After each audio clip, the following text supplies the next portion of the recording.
وأرض الجبل ولا بالجمال هذا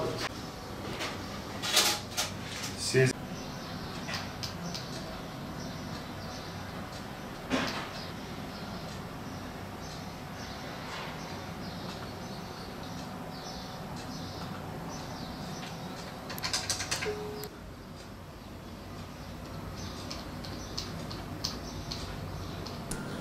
Aralık ayında Çin'de ortaya çıkan, daha sonra Avrupa'ya, tüm dünyaya yayılan, 11 Mart'ta da Türkiye'de ilk defa kendini gösteren Covid ile ilgili, virütik hastalıkla ilgili devlet değişik tedbirler aldı, karantinalar uygulandı, sokağa çıkma yasakları uygulandı, seyahat yasakları falan getirildi ve bu tedbirlerin etkisiyle hastalık sayısında belirgin derecede azalma oldu ve bu azalma ile birlikte normalleşme süreci başlatıldı.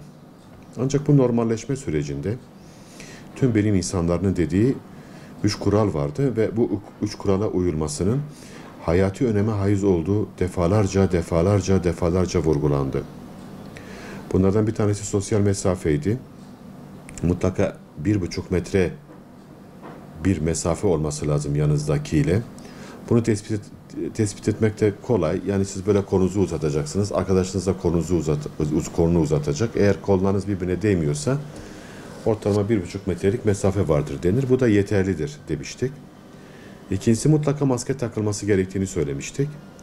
Üçüncüsü de mutlaka ellerin yıkanması gerektiği. Bu 3 kurala uyulursa bir daha bu ikinci atağın büyük ihtimalle olmayacağını söylemiştik. Ancak son birkaç gündür kendi bölgemdeki hasta oranlarına baktığım zaman, özellikle Diyarbakır'da hasta sayısında belirgin derecede bir artış mevcuttur. Diyarbakır'daki hasta sayısı maalesef %100'den fazla arttı. Özellikle belli bölgelerde bazen 50 hasta, bazen 60 hasta gelmeye başladı. Bu hiç hoş olmayan bir tablodur. Bu beklenmeyen bir tablodur. Bunun da en büyük sebebinin bizim aslında bu kurallara uymamamızdır. Lütfen bu kurallara uyalım. Eğer bu kurallara uymazsak, hastalık sayısında biraz daha artış olursa ben korkarım ki tekrar sokağa çıkma yasakları, karantinalar uygulanacaktır. Bunlar da tabii çok büyük sıkıntılar oluşturacaktır. Bu hastalık halen bitmiş değildir. Bu hastalık şu anda ciddi anlamda bulaşıcılık özelliğini kaybetmeyen ciddi bir hastalıktır. Evet, 65 yaş üstünü daha çok etkilemektedir. Ancak biliyorsunuz geçenlerde genç bir hemşire hanım da hayatını kaybetti. Dolayısıyla hiç kimsenin garantisi yoktur. Genç olmanız, sportif, atletik bir yapıya sahip olmanız sizi korumaz. Mutlaka dikkatli olmanız gerekiyor. Lütfen özellikle maskeyi ihmal etmeyin. Dışarı çıktığınız zaman mutlaka maskenizi takın. Ben bazen Diyarbakır'da görüyorum, özellikle bu merkezi yerlerde insanların %10'u maske takmıyor. Dün çok iyi bir karar alındı. Gazi Caddesi, Melikahmet Caddesi'nde maske zorunluluğu getirildi. Ben bu kararı alanlara çok teşekkür ediyorum. Gerçekten çok önemli bir karar bu. Mutlaka maskeyle gezilmesi gerekiyor. Çünkü 1 metrekarede bazen bakıyorsunuz birçok insan bulunuyor ve sürekli hareket halinde. Bir virüs taşıyan insan orada geçtiği zaman, öksürdüğü zaman o virüsü orada saçar ve siz o birkaç dakika içinde oradan geçtiğiniz zaman o virüsü alabilirsiniz. Zaten geçişte bu şekilde olabiliyor. İkincisi, maalesef bizim gözlemlediğimiz şu anda evet nişan, sünnet, taziye vesaire bunlar yasak. Ancak gizli taziyelerin, gizli nişanların yapıldığını duyuyoruz. Bunlara tabii doğru değil. Çünkü bir nişan, bir sünnet, bir taziye yapıldığı zaman bazen kapalı bir ortamda 50 kişi, 100 kişi bir arada bulunabiliyor.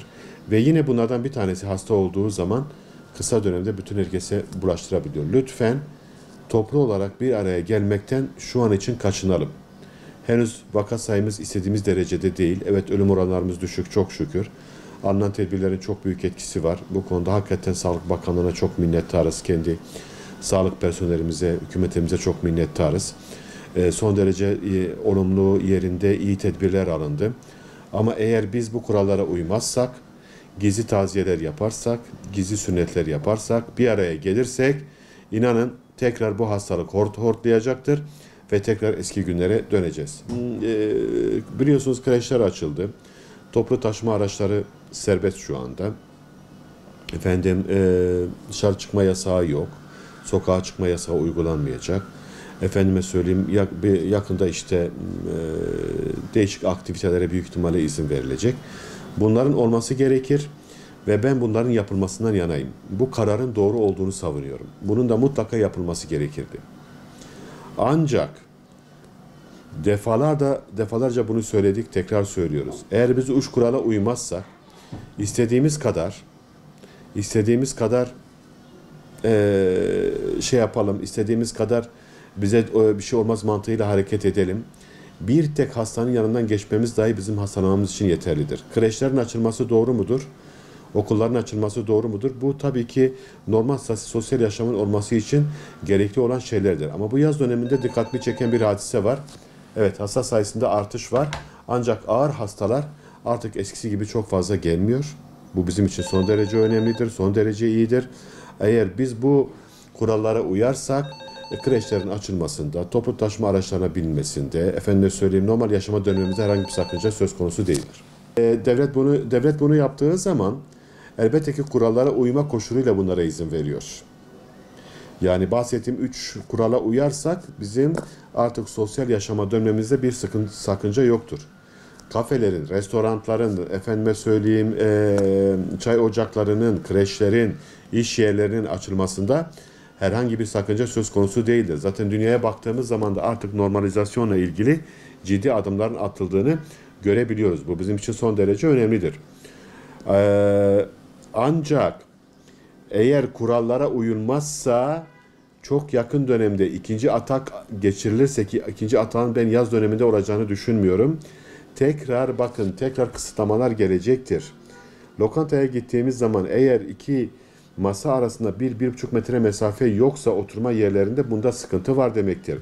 Kafelere gittiğiniz zaman bir masada 8-10 kişi oturuyorsa burada sıkıntı var demektir. 2 yaşın kreşler diyoruz. Kreşler için tabii çocukları sizin sosyal mesafeye uydurma imkanı söz konusu değildir. Zaten 2 yaş altı biz maske önermiyoruz. Ancak kreşler açıldığı zaman zaten öğretmenler vesaire falan Covid testinden geçirilecektir. Covid testinden geçirildikten sonra bu hastalar, Covid testinden geçirildikten sonra bu kişiler bunların kreşlerde çalışmasına herhangi bir sakınca söz konusu değildir. Muhtemelen kreşlerin girişinde ateş ölçümü yapılacaktır. Hasta çocuklar zaten ne yapılacaktır? İzole edilecektir. Çocuklara zaten bu hastalık çok hafif seyrediyor. Hemen hemen yani ölüm oranı %0'a yakındır. Ama yine dikkatli olmamızda fayda var. Dolayısıyla normalizasyon olması gereken bir hadisedir. Ama kurallara uyulması kaydıyla kurallara eğer uyarsak bu şekilde normalizasyon daha da açılara gidilecektir. Belki 2 ay sonra yeni sezon açıldığı zaman maçlara da gidebileceğiz. Ama vaka sayısı Diyarbakır'daki gibi eğer her tarafta artarsa tekrar yeni kısıtlamalara lütfen hazırlıklı olalım.